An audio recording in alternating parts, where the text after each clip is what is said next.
Here are 5 things you may not know about Harry Styles' new album, Kiss All the Time, Disco Occasionally. Number 5. Now Harry Styles mixes in a lot of different voices in this one. There's some choirs that are included. There's a lot of harmony, some even with just his own vocal layered a bunch of times as well.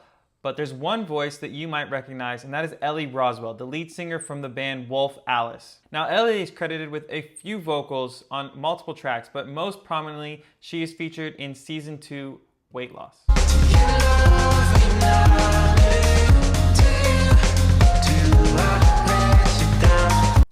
Number 4, Coming Up Roses. Now this song's a beautiful soft ballad that kind of mixes in and balances out some of the more upbeat moments of the album. And Coming Up Roses actually started as a Christmas song.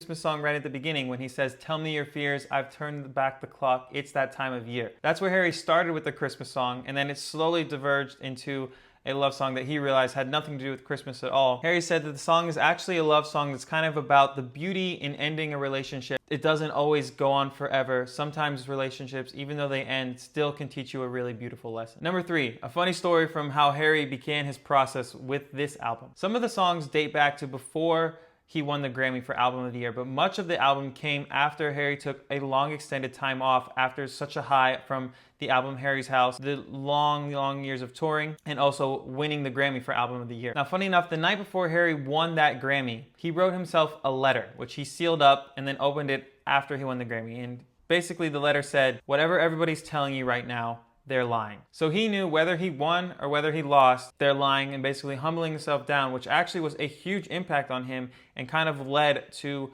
a lot of what this album was about, which is processing his state in the world, where he belongs as an artist who's one of the most famous musicians that we have going right now. How does he fit into the world landscape? Is it worth it, basically? That's kind of some of the questions that Harry tried to tackle as he developed this album, and a lot of that started with that letter that he wrote to himself. Also, a funny note from that, a couple of days after Harry won the Grammy, he was on a flight from LA back to London, and the flight attendant recognized him and said, "Congratulations on your Emmy," instead of Grammy. So that kind of humbled him and put him in the right perspective of, I'm at the top of my career right now, but maybe I'm not as much of a big shot as everybody's telling me I am. And number 2, this album was produced by Kid Harpoon. Real name, Thomas Hull. Kid Harpoon is one of Harry's longtime collaborators. He worked a little bit on Harry Styles' debut and has grown to become a much closer partnership as the albums have come along. Kid Harpoon has produced the last 2 records as well with Fine Line and even fully immersed with the Harry's House album.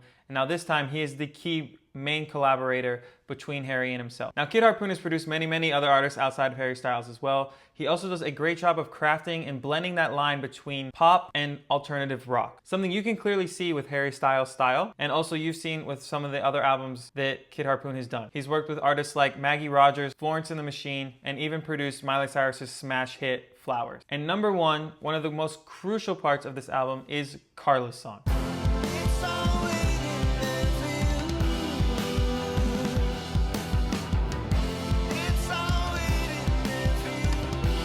Now, Carla's song is named that based off of Simon and Garfunkel, and also Harry Styles' friend, Carla. So Carla is a real person, according to Harry at least. Maybe he's just creating all of this lore and fooling all of us. But Carla is a friend that Harry Styles had who, at a dinner party, said, "Hey, has anyone ever heard of Paul Simon? This guy's really good." And of course, Harry Styles was like, "Yeah, he's amazing."